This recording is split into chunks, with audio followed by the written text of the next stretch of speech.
D'abord, le sentiment, c'est un sentiment de joie. C'est toujours un plaisir de servir.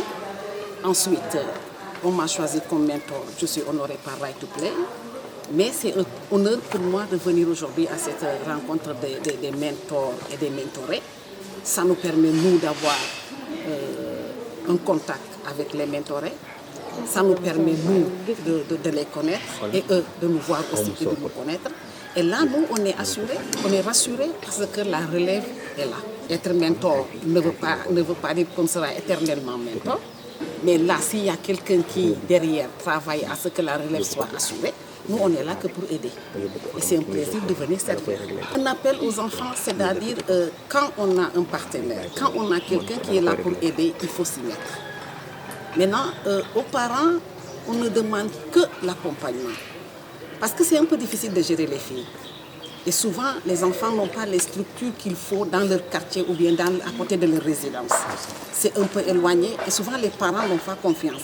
Mais s'il y a des structures comme Right to Play qui viennent aider, d'abord, le parent doit venir voir d'abord là où son enfant fréquente, ça c'est normal.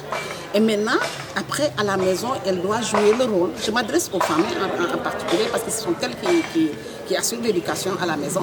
Elle doit s'assurer de ce que l'enfant fait et ensuite accompagner à la maison et aider dans les renforcements de capacité. Tout ne peut pas se faire à l'atelier. Le reste doit se faire normalement à la maison.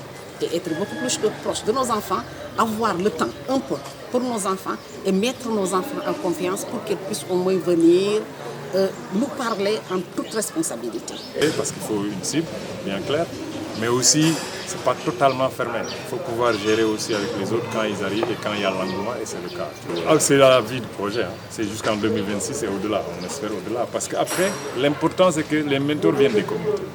Donc même si le projet est ferme, par extraordinaire ou fini, ces mentors-là sont là avec la communauté. Ils vont pouvoir continuer à aider ces enfants au-delà de ça. C'est pour ça qu'on a pris au sein des communautés. Il y a quand même aussi des mentors et des responsables nationaux et internationaux.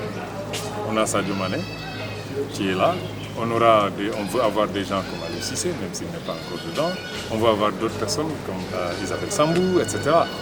Ça, c'est des gens qui vont être là et partir, être là. Mais la plupart et la grande majorité, l'écrasante majorité, sont au sein des communautés. Des exemples dans leur vie et puissent assumer leur choix et puissent jouir de leurs droits et puissent avoir, une confiance en soi. Parce que souvent, ce qui manque aux enfants, c'est qu'avec la culture, parfois, on a une éducation qui a beaucoup d'interdits. C'est pas mauvais. Mais parfois, ça inhibe un peu toutes les capacités de l'enfant.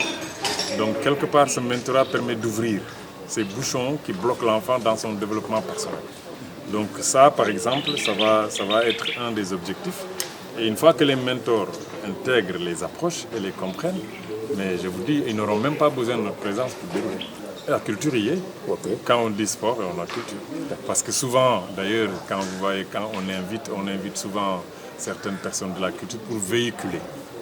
C'est-à-dire, ça, c'est des vecteurs. C'est-à-dire, si nous, on pense que, comment on va dire ça, le kumpe, qui est très bon ici et que j'adore, en Casamance, c'est une des choses que j'aime le plus.